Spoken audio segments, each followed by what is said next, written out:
এই যে এই পাশ থেকে ফুল ছুড়ে ফেলে দয়া করে কেউ ফুল ছুড়ে কবরের মধ্যে ফেলবেন না, অযথা কেউ দাঁড়িয়ে থাকবেন না। যাদের কবর জিয়ারত দোয়া মোনাজাত শেষ হবে দয়া করে চলে যাবেন। হাজার হাজার মানুষ আমাদের আরেক ভাই এবং বোনদেরকে সুযোগ করে দেবেন।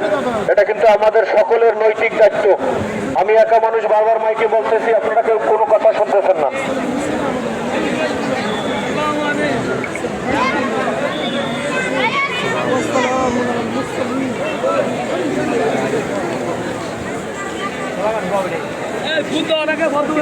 আগে